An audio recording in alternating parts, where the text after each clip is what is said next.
दौरा करने का अवसर प्राप्त हुआ। मेरठ उत्तर प्रदेश का एक प्रमुख महानगर है और आदरणीय प्रधानमंत्री जी के मार्गदर्शन में, उनके यशस्वी लीडरशिप में मेरठ ने देश की बेहतरीन कनेक्टिविटी को पिछले 10 वर्षों में प्राप्त किया है। देश की पहली रैपिड रेल दिल्ली मेरठ के बीच प्रारंभ हो चुकी है। 12 लेन का एक्सप्रेसवे की बेहतरीन कनेक्टिविटी मेरठ के लिए पहले ही प्रारंभ हो चुकी है।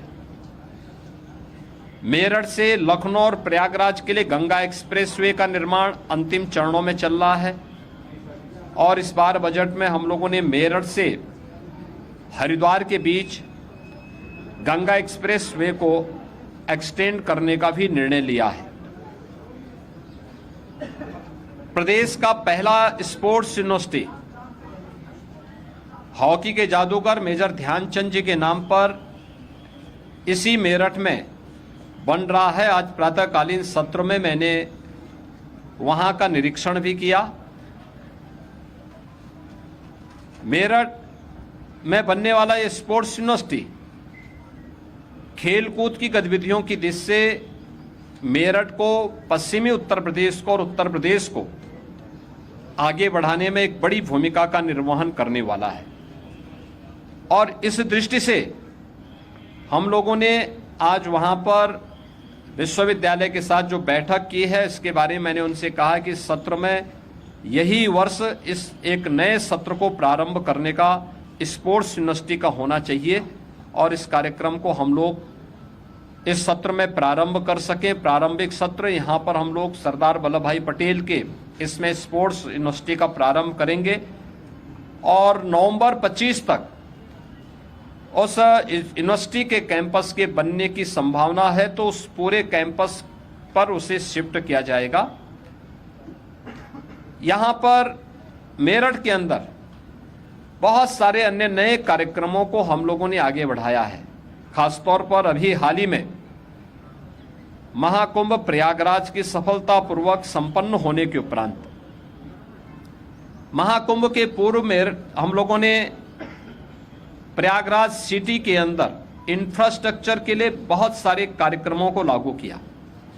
वहां की सड़कों के चौड़ीकरण के कार्यक्रम को, वहां पे नए फ्लाईओवर बनाने के कार्यक्रम, अंडरपास बनाने के कार्यक्रम संपन्न हुए। बेहतरीन ड्रेनेज सिस्टम को वहां आगे बढ़ाने का कार्य हुआ और इस बार हम लोगों ने मेरठ को कहा है कि मेरठ उस प्रकार की एक बेहतरीन प्लानिंग करे।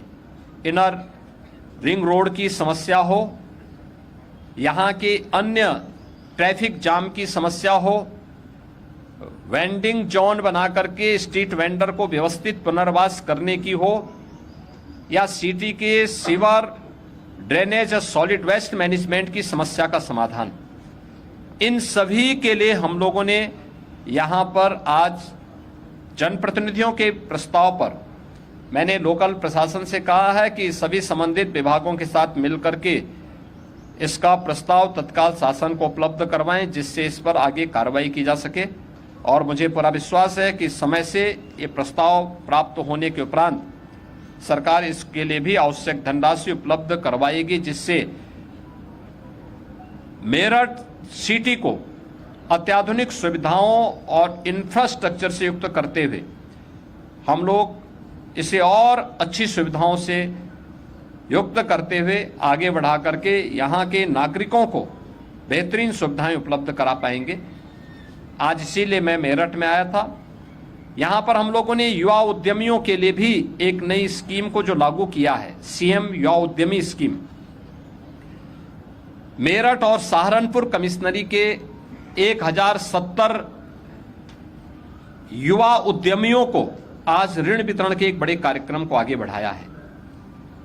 ये स्कीम अब तक बहुत लोकप्रिय स्कीम हुई है। हमें इस सत्र में 31 मार्च तक 1 लाख लोगों को चयन करना था और अभी तक 2,67,000 से अधिक आवेदन हमारे पास आ चुके हैं। 1 लाख से अधिक के लोन को स्क्रीनिंग करते हुए बैंकों को भेजा जा चुका है, जिसमें बैंकर्स ने अब तक 25,000 से अधिक का लोन भी स्वीकृत कर लिया है। इसमें सरकार मार्जिन मनी भी दे रही है और इंटरेस्ट फ्री लोन उन्हें उपलब्ध कराने के लिए सरकार आगे बढ़ा रही है, जिससे नए उद्यमी नए रोजगार के और नौकरियों के सृजन की दिशा में आगे बढ़ सकें।